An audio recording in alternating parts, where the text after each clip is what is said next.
capítulo 1066 de One Piece se inicia com uma capa onde vemos Areijo, o Ichiji, o Niji, o Yonji e o Caesar chegando no reino da Germa 66.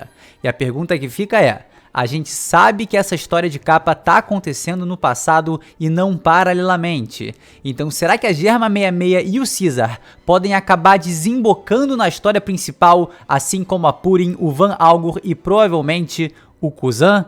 Como a gente sabe, tanto o Caesar quanto o Judge têm uma relação muito próxima com a figura central do arco de Egghead, Dr. Vegapunk. O encontro dos Mads, ou pelo menos parte deles, pode ter alguma interferência na história atual. E agora a gente vai dar sequência no review desse capítulo que foi, mano, simplesmente maravilhoso. Então eu te peço encarecidamente para deixar aquele like que ajuda pra caramba, se inscrever no canal se você ainda não é inscrito e prestar muito atenção aqui, tá? Porque nesse domingo, às 5 horas da tarde, a gente vai ter uma live com Evandro do canal Mangaque, Guto do canal Cronosfera e Ale do canal Jumentossauro, tá? A gente vai fazer, finalmente, a tier list lendária definitiva e irrefutável da Guerra de Onigashima. Eu sou o Lipe e simbora pro vídeo. Logo no início do capítulo, temos o Vegapunk Shaka comentando que no mundo dos arqueólogos existiu um homem que arriscou sua vida para saber mais sobre esse grande reino do passado. O próprio capítulo vai dar a entender que se trata do professor Clover, que quando mais novo, saiu pelos mares em busca da verdade. Pra mim, essa menção se refere mesmo ao mentor da Robin, mas pode ser que seja outra pessoa, então deixa eu aqui rapidamente refrescar sua memória. No capítulo 393, a gente tem a primeira e única menção ao pai da Robin, que nos leva a entender que ele é um arqueólogo que saiu para o mar em busca da verdade e tinha grande interesse no reino antigo.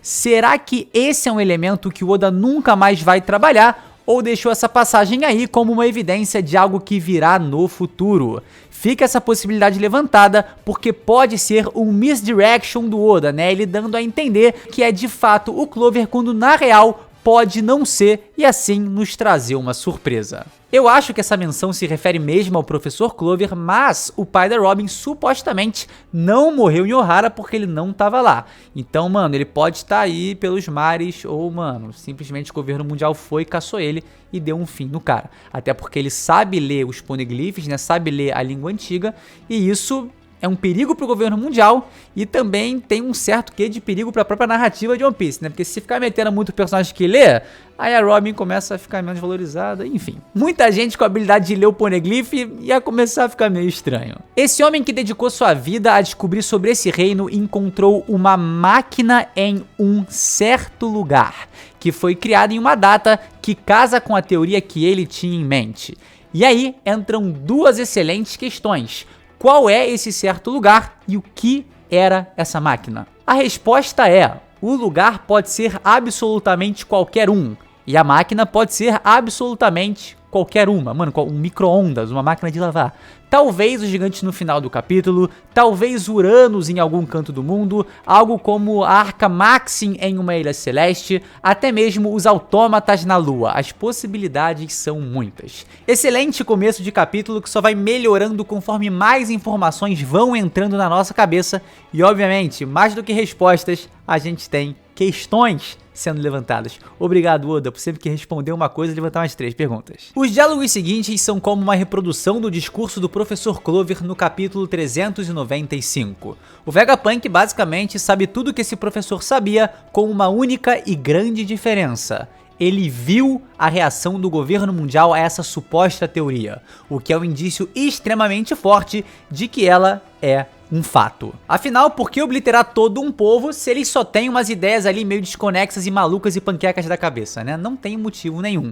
Mas se eles estão se aproximando de uma verdade que você tanto deseja, mano, esconder, aí é onde mora o extermínio. E nessa onda de apagar o que não convém ao governo mundial, eu acho que de alguma forma eles tomaram ciência de que o Vegapunk tem esses conhecimentos. Por isso, eles estão mandando a CP0 para finalizar a vida do cientista e ele próprio acredita que seu fim esteja próximo. Mais uma vez, o Oda enfatizando como o conhecimento do século perdido é perigoso e te coloca ali no radar do governo mundial para te obliterar. Mas o que eu achei curioso também é o fato do Oda ter apontado essa ideia do Clover diversas vezes no capítulo como uma teoria, uma teoria. A gente já entendeu que é uma teoria, mas que está muito próxima da verdade. Só que essa repetição de que é uma teoria, me pareceu meio estranha, como se tivesse alguma coisa ali que não tivesse tão certa assim, ou enfim. Foi uma coisa meio intuitiva ali que me bateu, tá? Enquanto eu tava lendo o capítulo, então decidi comentar aqui, né? Vai saber, será que essa teoria aí não tá muito próxima, só que tem que inverter alguma coisinha? Será que não foi tão assim como os caras pensavam? Enfim. Aqui a gente parte para um dos momentos mais incríveis do capítulo e é a sequência que dá nome a ele. A vontade de Ohara ainda vive. Vegapunk rememora o dia da destruição desse importante país e a notícia de que houve uma sobrevivente, um demônio que fazia parte daqueles estudiosos que queriam dominar o mundo.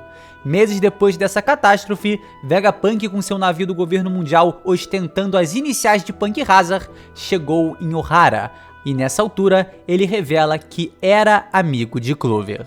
Assim que eu li que eles eram conhecidos, fez muito sentido pra mim, fez muito sentido mesmo, né? Pareceu uma conexão ali extremamente básica e relacionável, mas mesmo assim, era um vínculo que pouquíssimas pessoas chegaram a cogitar. Mano, eu achei super simples, esperado, mas inesperado e forte. Esse homem era um aventureiro muito interessado no século perdido. Foi capturado 10 vezes pela marinha e se tornou o maior arqueólogo de todo o mundo. Através de sua sede por conhecimento, ele reuniu uma enorme quantidade de estudiosos em Ohara, o que foi criando esse grande núcleo de pesquisas. E eu achei muito maneiro ver esse lampejo do passado do Clover e me deu muita vontade de ver um flashback dele à la Noland, contando toda a história e trajetória desse professor, pra gente ver mais um pouquinho de perto, né, como essa enorme vontade dele foi capaz de reunir tanta gente em prol de um objetivo, de estudar, de aprender e de se importar com um novo amanhã. Ver como a determinação desse homem influenciou tantas pessoas a dedicarem suas vidas à preservação do passado por um futuro melhor. Quando eles, em seus últimos momentos, tiveram como prioridade lançar os livros no lago, ao invés de tentar uma fuga infrutífera, eles sabiam que essa mera ação poderia fazer uma enorme mudança. Eles ali sacrificaram suas vidas pela existência desses livros e pelas vidas que o conteúdo neles ainda poderiam e vão salvar. Sem margem para dúvida, foi uma grande vitória de Ohara, mostrando como todo o sacrifício, todo o sofrimento que a Robin viveu em seu passado valeu a pena pelo futuro não só dela, de um mundo que caminha em direção à liberdade. E graças a cada pequeno passo construído por aqueles que um dia decidiram desafiar o governo mundial, vai realizar esse objetivo: criar um novo amanhã. Protejam os livros. Ali, esses objetos não representavam apenas papéis e tinta, mas sim ideias, mas sim o futuro.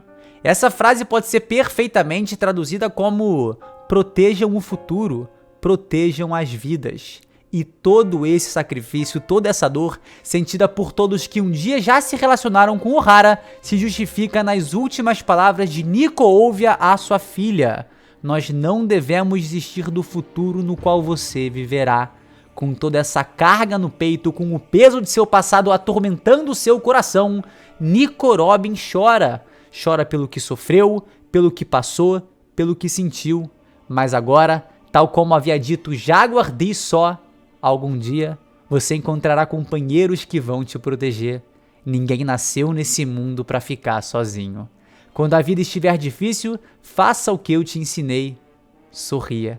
E a Robin, nessa circunstância, simplesmente sorri.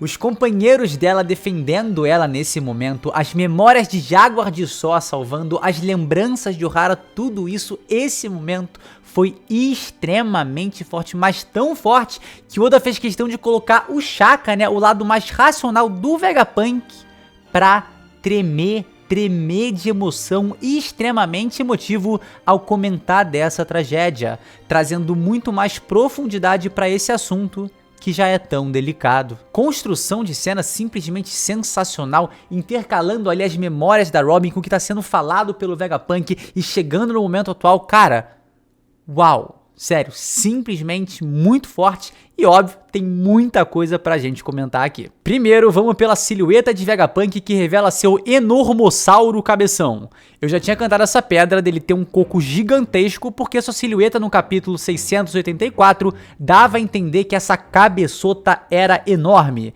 E agora, com isso confirmado, vocês vão ter que aturar. A Julie Roger dos Piratas Espaciais é certamente do Vegapunk.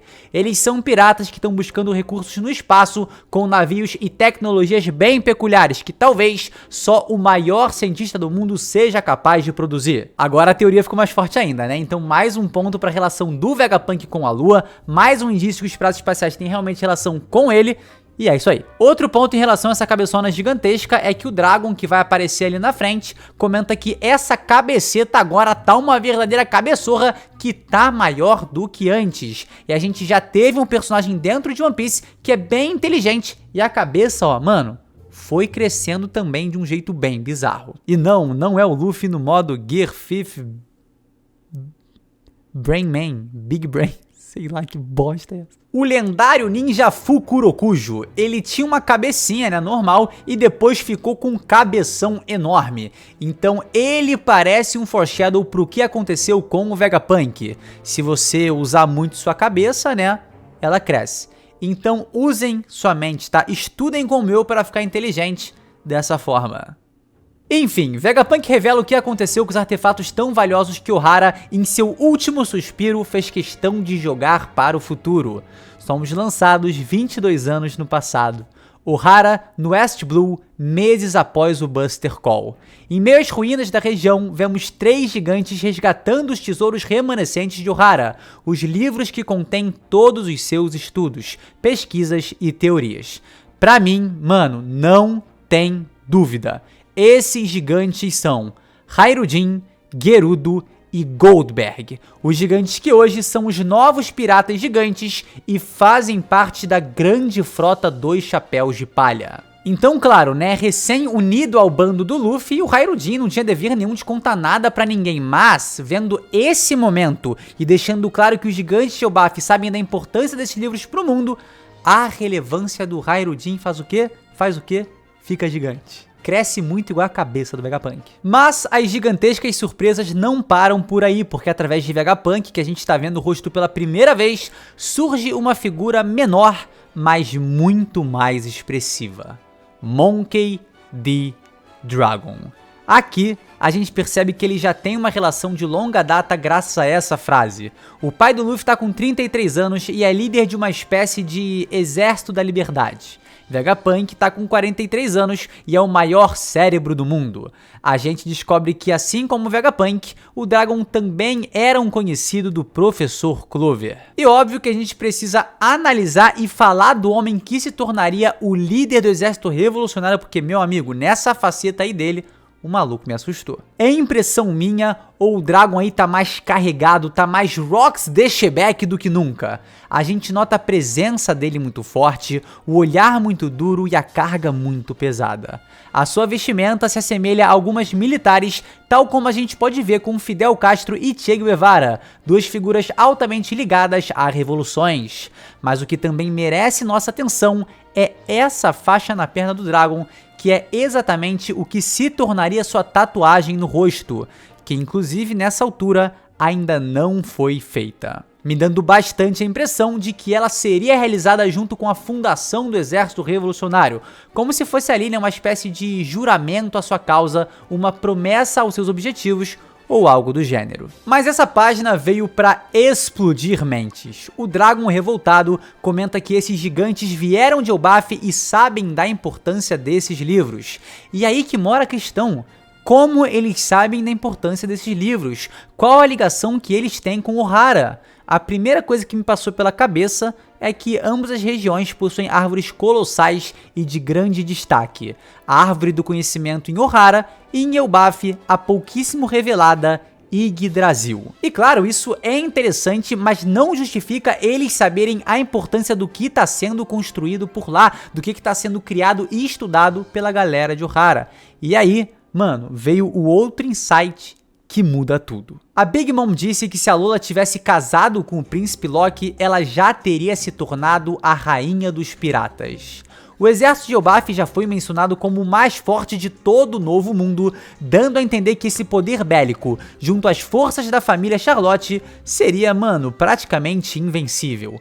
Mas a real é que os gigantes de Elbaf, no que diz respeito à força, são uma enorme decepção. Todos os guerreiros de lá, mano, geral foi solado pela Big Mom pequenininha, criancinha ali, primeira infância, e o Hyrule, mano, que é pra honrar os piratas gigantes, caiu desmaiado pra um socão do Luffy no Gear Secondo durante Dressrosa. Então não dá pra falar que os piratas gigantes ou os gigantes de Elbaf são brabões. Não dá. Então não dá pra falar que eles são brabões, só que, e se essa informação da Big Mom se tornar a rainha dos piratas, na verdade tiver relacionado com algum conhecimento que a galera de Elbaf tem e seria fundamental pra realizar esse objetivo, de se tornar a rainha dos piratas? O bando da Mama já foi mencionado inúmeras vezes como uma tripulação com uma rede de informações gigantescas e que tudo que tá rolando eles sabem. Será que com seu passado em Elbaf e essa rede de informações absurdas,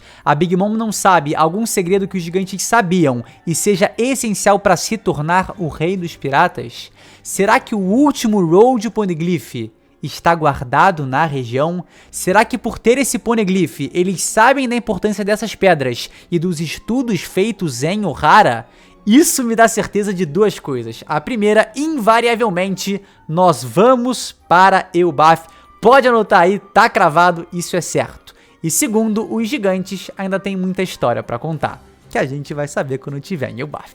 Eu fiquei pensando também no que poderia fazer os gigantes saberem que esses documentos de Ohara são tão importantes, e me veio um pensamento um tanto quanto curioso, né? Quando a gente fala de vidas humanas, 800 anos atrás é muito tempo. São pelo menos aí, mano, 10 gerações, contando que todo mundo viveu até 80 anos. Então, uma informação se manter por tantas gerações assim, mano, é muito difícil. Só que quando a gente fala dos gigantes, é bem diferente. A gente já viu que o Jaru viveu mais de 340 anos e pode estar vivo até agora com mais de 400 anos. Então, 800 anos atrás para gigantes, mano, são só 2 gerações, 3 gerações atrás. Então a informação pode se manter viva em uma família de maneira muito mais fácil. Agora olha que doideira, tá? O avô, ou pelo menos o bisavô do Hyrule pode ter vivido durante o século perdido. Então é possível que as informações em Elbaf ali, mano, no boca a boca,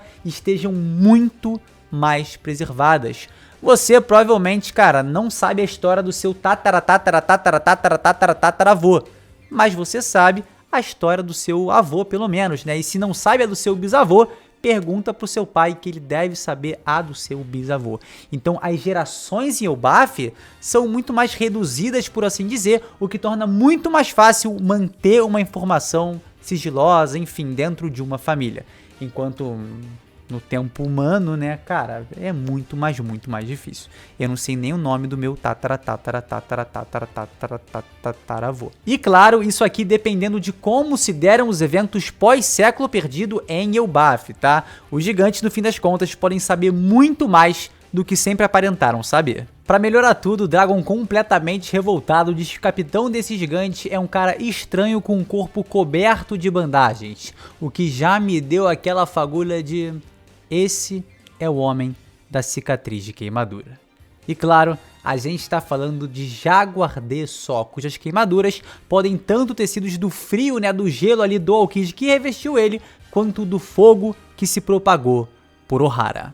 O fato do Sol estar vivo não me incomodou tanto, porque já havia alguns indícios que contribuíam para essa ideia, e a teoria dele estar vivo, mano, data de mais de 2000 e vovô garoto soltava pipa ainda, tá?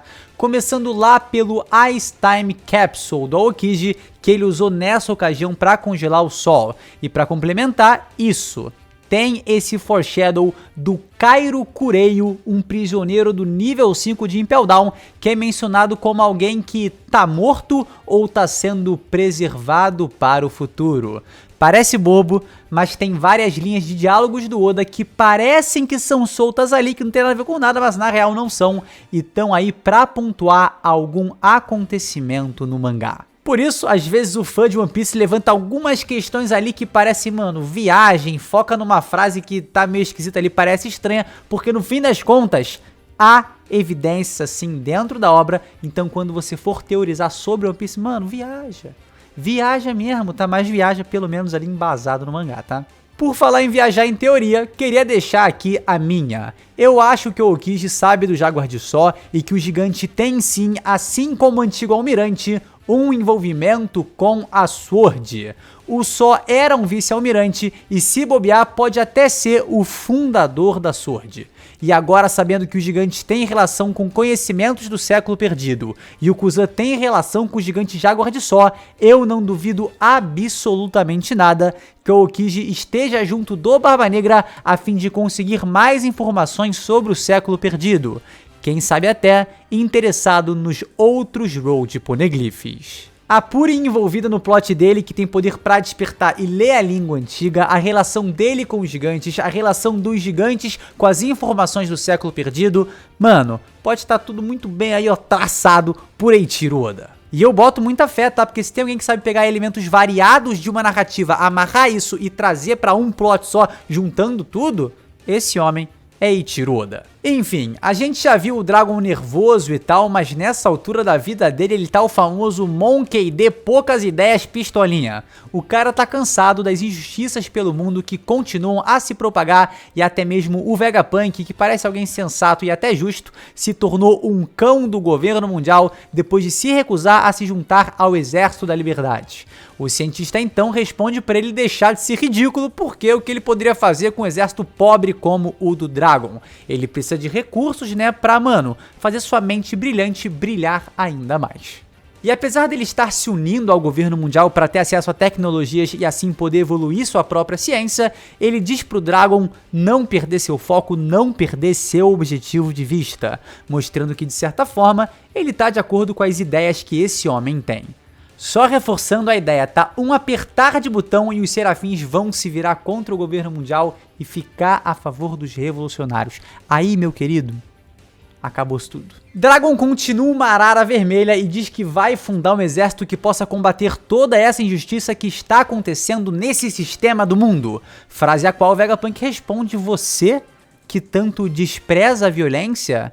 E interessante saber, né, que o Dragon, antes de fundar o Exército Revolucionário, parecia tentar trazer um equilíbrio, ou pelo menos um diálogo, através de manifestações mais pacíficas, tacando tinta na arte do Van Gogh, abraçando árvore e tudo mais. Não, de verdade, bem interessante, né, saber que antes dele partir pro poder bélico, né, pra disputa militar ali, ele falou, cara, deixa eu tentar esse outro caminho mais pacífico. E eu sei que eu vou falar aqui soa meio esquisito, tá, mas infelizmente, tá, em algumas circunstâncias terríveis, a violência é um caminho pra se ser escutado. Quando se estuda história, a gente percebe que, mano, algumas vezes, quem tá acima só ouve quem tá abaixo, quando essa pessoa, cara, ou esse grupo, essa organização, enfim, resolve combater, né, em prol de suas ideias com ferro e fogo. E, infelizmente, não apenas com palavras. Por mim, mano, pô, sempre se resolvia na resenha ali, tá ligado? Tá um problema? Pô, cara, ó, vamos conversar aqui rapidinho, relaxado, mano, pacífico, bacana, legal, amigo. Isso aqui, né? Olha esse universo, olha esse governo mundial, olha as atrocidades que esse governo mundial comete. Né? É por isso que nessa obra aí o protagonista dessa história não troca uma ideia ali com o Tenryubito. Não chega pro Tenryubito e fala, pô, Tenryubito, então, tu não acha que esse bagulho ali tá meio chato não, de tu ficar apontando arma, de tu dar tiro nas pessoas à toa? Não, ele mete logo ele um socalhão na cara e tá tudo certo. O que você aprendeu com One Piece, né? Socar a cara de quem não gosta. De verdade, diga não à violência, tá? Sem piada agora, diga não à violência. Sempre tenta seguir por um caminho mais pacífico. Mas se você é líder do Exército Revolucionário... Bom, desde que começou a se tornar uma organização mais dura, né, os revolucionários começaram a crescer. Porque naquele mesmo ano, há 22 anos atrás, Dragon, junto de Empório Ivankov e Bartolomeu Kuma, fundou o Exército Revolucionário, que, pra ser sincero, ó, nota bem, demorou muito tempo pra ter alguma relevância, se liga. Foi só no Heavy de 8 anos atrás que o rei Thalassa Lucas do reino Ilísia trouxe o nome de Dragon em meio à reunião para tratar desse homem.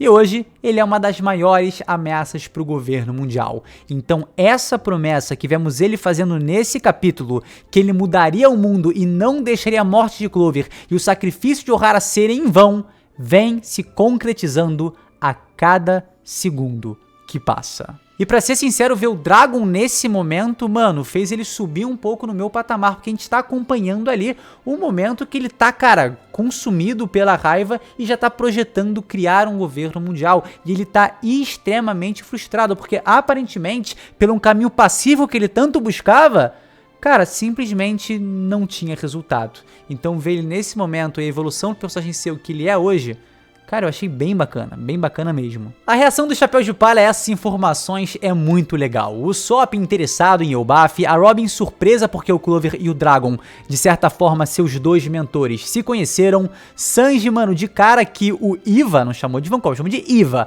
é um dos fundadores desse revolucionário, e o Frank sensato fazendo perguntas que a gente quer ver sendo respondidas. Por que você remodelou o Kuma? Por que ele salvou a gente? Então, mais uma vez, devido à crescente incompetência do governo mundial, os livros de Ohara não caíram em suas mãos e o Vegapunk foi secretamente na miúda até Elbaf para ler todos esses documentos resgatados. Ou seja, nessa mente brilhante, há todos os estudos e segredos descobertos por Clover e os outros estudiosos. E vocês me permitam fazer uma pausa aqui, uma interrupção rapidamente para comentar uma coisa muito interessante que eu percebi na revisão desse vídeo, gente. O Vegapunk sabe o nome do reino antigo, o nome que o próprio Professor Clover falou que é algo que pode revelar todos os segredos do universo, todos os segredos dessa história ainda não contada. Então, se bobear, o que o Vegapunk quer mostrar para eles no final do capítulo pode ser também algo relacionado a isso, né? Pode ser, quem sabe, até uma maquete do Reino Antigo e ali ele revele o seu nome, sei lá, algo nesse sentido. Mas uma coisa é certa, esse homem sabe um nome muito poderoso que é extremamente perigoso para o governo mundial. E acredito que a mim, como vários leitores de One Piece, instiga demais e deixa extremamente curioso. Vem, Vegapunk, conta pra gente o nome do reino perdido, vem. Foi muito lindo ver a Robin no momento mais sensível, aberta a chorar, feliz demais por saber que o homem que plantou uma semente de esperança em sua vida permanece vivo. Ela até agradece o Vegapunk e diz pra ele não deixar a batalha de Ohara ser em vão, sem talvez nem ao menos notar que ela é a principal força de vontade de Ohara, que ela é a luz da revolução e que ela nunca vai deixar que a chama desse país se apague. One Piece não para de ficar bom, cara. Esse capítulo foi extremamente insano, mano. Dragon mais jovem, mostrando suas motivações ali, suas frustrações. Elbaf, belo momento pra Robin. Passado do Professor Clover, mostrando como ele é extremamente incrível, tá ligado? Como se criou ali aquele grupo pra estudar, pra pesquisar. Em Ohara, século perdido, aparência do Vegapunk revelada. Mano, tá ligado nisso? Tipo, mal. Tem nem 5 capítulos, Egghead. Tem nem 5 capítulos, Egghead, e já tá muito insano e com promessa de ficar ainda mais. Como One Piece é bom. É muito bom, mas é muito bom. Pra concluir, Shaka diz que tem alguma coisa que quer mostrar pros Chapéus de Palha e os leva até uma próxima sala. Mais uma pergunta. O que será essa coisa? Seria talvez um Kindle com toda a biblioteca de Ohara digitalizada, mais de 10 mil livros na palma de sua mão? Me patrocina, Amazon. Outra possibilidade muito boa, será que ele quer mostrar pra eles um foguetão, um verdadeiro foguetão pra levar eles pra lua? Ou serão os próprios objetos do reino antigo, como ele, mano, falou há pouco tempo e que o Luffy tá se deparando nesse exato momento? É uma possibilidade também muito boa. Assim como várias questões desse capítulo, a gente tem uma margem gigantesca pra caramba pra pensar, mano, o que o Vegapunk tá querendo mostrar pros Chapéus de Palha. Então deixa aí nos comentários o que você acha que o Vegapunk quer mostrar pros Sombreritos de Paja. E a partir daí, passamos para o fechamento do capítulo. A parte principal aqui, óbvio, é o nosso Dr. Vegapunk com uma ciência maluca pra caramba, tendo um design totalmente inspirado em Albert Einstein, até com o linguarão clássico da foto. E eu adorei esse design. Ele tem uma cara de senhorzinho bacana, bom velho, meio Papai Noel ali, mano, simplesmente gente fina. Só que tem um detalhe ali meio curioso no design, né, que, mano, ele perdeu o cabeção enorme e substituiu por uma espécie de tampa em formato de maçã. E pra mim, essa maçã aí faz uma clara alusão ao conto do Newton e a macieira, que possivelmente é mentira, ainda tem debate sobre isso, né? Que diz que Isaac Newton estava deitado ao contemplar o céu e ponderar os mistérios da natureza. Então, uma maçã caiu em cima de sua cabeça e naquele momento, naquele instante, ele começou a formular a teoria da gravitação universal. Eu acho que é caô. Então parece que a inspiração para o design do Vegapunk são dois dos maiores cientistas do nosso universo, Albert Einstein e Isaac Newton. E por que será que o cabeção dele não existe mais, né? De duas, uma. Primeiro, ou o cérebro dele tá numa câmera ali, mano, de conservação muito doida e conexão entre todos os Vegapunk, como se fosse uma espécie ali de sistema de controle central entre todos os corpos. Bem possível, eu acho possível, pra ser sincero. Ou ele, mano, repartiu o cérebro dele em 6 ou 7 partes para distribuir entre os corpos. O que, vamos lá, parece extremamente bizarro, totalmente tosco, mas a gente tá falando do Dr. Vegapunk. O que é impossível pra esse homem aí, hein? Bonnie vai querer enfiar a porrada nele, o Luffy vai se divertir pra caramba com o cientista e eu tô muito animado pros próximos capítulos de One Piece. Esse foi insano, mano, e essa obra não para de ficar boa, cada vez melhor, mano. Eu espero que você, tá, tenha gostado desse vídeo, tenha gostado desse review e, claro, tenha contribuído de alguma forma para a sua leitura do capítulo 1066 dessa obra maravilhosa, simplesmente fantástica. Te peço para você deixar aquele like, se você ainda não é inscrito, se inscrever no canal, se ainda... Deixar o like se não é inscrito, não. Deixar aquele like, tá? Deixar aquele like sendo inscrito ou não inscrito. E se não é inscrito, por favor, se inscreva no canal, tá? Esse domingo, a partir das 5 horas da tarde, a gente vai fazer uma live lendária com Evandro, Ale e Guto. Tá bom? A prece aí vai ser muito legal, vamos debater sobre nível de força e fazer uma tier list definitiva, suprema e irrefutável com selo de qualidade Eiichiro Oda. É isso, galera, muito obrigado por me acompanhar até aqui e a gente se vê sem sombra de dúvidas num próximo vídeo. É isso, galera, valeu! Se você é um dos brabos, dos lendários que chegou até aqui, tu tem que digitar uma coisa bem simples nos comentários, que é Vegafrank.